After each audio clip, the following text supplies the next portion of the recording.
Hey, nerds. It's me, Yeet. We're here with the fourth week of ZINE QUEST.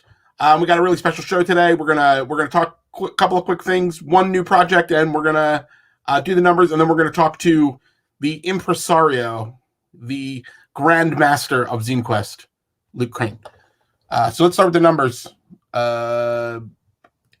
Interesting day. Back 3 new projects.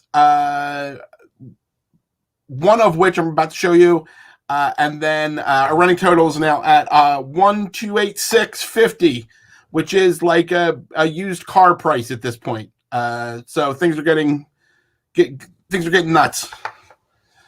But one of the projects that we did back this week just came out, and it is called The Wizard's Grimoire, a role-playing game. And you should go check this out. Cool people are doing some cool things. Once again, Vincent Baker making some rad stuff. And this is a game that you probably want to play. I want to play it. I want to play it. But I don't want to spend too much time talking about stuff when what we really want to do is talk to our good friend and yours, Mr. Luke Crane. Hey, Luke. Oh, wait. Here I am. Live with the people. Yes. Hello, the people. The people. Hey, man. The Yeetles, I guess, too. I don't know if they're people. I mean, a kobold. I think of myself as people. Okay, great. Yeah, I didn't want to mispeople you. Yeah, it's good. It's good. Hey, man. Are you having a fun ZINE Quest? Yeah. I mean, it's been chill for me. I've got to lean back on this one a little bit because I have a team working with me now. That's right, like leaning back like that. So Anya Combs and John Ritter Roderick actually have been doing the day-to-day heavy lifting around ZINE Quest. But I've been watching all the projects come in and watching them. What's that? They're good peeps. They are good peeps. Yeah. And I've been watching them, process them, get them those ZINE Quest tags and get them in the right place. And I've been scrolling through daily, checking that stuff out. And I insta-backed Vincent's new game, of course. I just saw it go live. And I backed that shit. Yeah, I mean, I would have backed that even if I didn't know who made it. But it was like, oh, well, this is obviously going to be good. This is the real deal. It's like picking up a new album from Public Enemy. It's like, I would like that. I don't know anything about it. It does not yet have a ZINE Quest tag. What? Doesn't? Uh-oh. Are we gonna do this? Are we gonna do this live on the air? Live on the air. Hey, backers, this is something, and creators, something that we've talked about a couple times. Remember, you got to send an email. You go to the ZINE Quest page, it tells you what to do. You send an email and lets them know. And then the good folks at Kickstarter will put it in the box. And then other people can find it. Oh, yeah. All right. Look at this. We're going to do some logging in here. Hopefully you can't see that part. Can't see anything. We just see your lovely face. Fantastic. We're going to kind of click a thing here. And you're right. We're going to get it grouped with all the other RPGs that are on Kickstarter. It's my favorite thing. And we're going to give it the ZINE Quest tag. Thanks, Yeet. Right. Yeah, man. Look at this. For real. Power. This power. The power of journalism. That's right. Holding the powerful accountable. So there we go. Look, Project That We Love. It's getting its stuff. It's doing its thing. Yeah, you're all welcome. There I am. You can see Tor and I are backers. Yeah, there you go. Burning, and Tor. Burning is Luke. That's true. So, but Luke, what has been your favorite ZINE Quest in ZINE Quest 3? It's been hard to pick, and I know there's a right answer and a wrong answer here, and I'm going for the wrong answer. Is there? I didn't know there was a right answer and a wrong answer. Well, yeah, I think there is, but maybe I'm wrong. So far, though, there's been really incredible stuff. But my favorite to date was one of the earlier projects called Tomb of Immolation, I believe, and it just got me on like all the vibes. So, but because it was like a heavy metal vibe, right? Yeah, it had it's a great name. Tomb of Immolation is a great name. It's also referencing some nostalgia stuff there. The cover art was fantastic. It just got me in the feels. That's what we're looking for. We're looking for the feels. Yeah, I mean, there's been so many games that I'm just like, yeah, this is the thing I need. Here's some more money. Here's some more money. What was that total that you announced at the top? I have backed for a grand total of $1,286.50. That's how much I have spent on ZineQuest 3. What? You are a Yeet whale.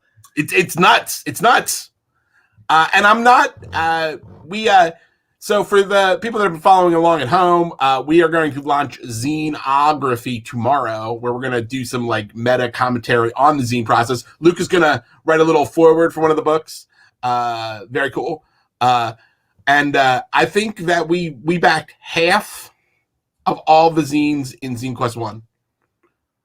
Wow. And then ZineQuest 2 had so many that even though we backed like 90 books, it still wasn't half. Mm-hmm. And ZineQuest 3 is just like popping off. It's much bigger than ZineQuest 2 already. I mean, there's there's a week left. It's wild. It's so nice to see it grow. And the proportion of first-time creators to repeat creators is really high. And that was my goal, is to create like a nice framework for first-time creators to come onto the platform and have an enjoyable experience. Right, and do a thing that they can feel that they can succeed at, and not get too afraid of. That's one of the numbers that we've been looking at in the number mines on Zineography. First time, or or like a lot of times it's like first solo project. And there's some really neat stuff. Cool. Also, thematically, it's kind of like a no harm, no foul. If you got like a weird thing or you got a counterculture thing, this is like the place to go to be like, hey, look, I can do this. I can get like 25 other people to say yes. Yeah. That's all I need. So yeah, absolutely. I heard a rumor that you might do a project in the last few days of this month. Is that a reality? Is that a real thing? You're well connected. That is true. I'm planning on launching a project Saturday morning. Inshallah. You heard it. You heard it here on this show.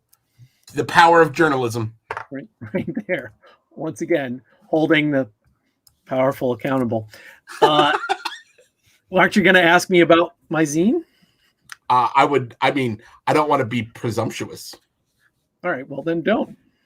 I would love to hear about it.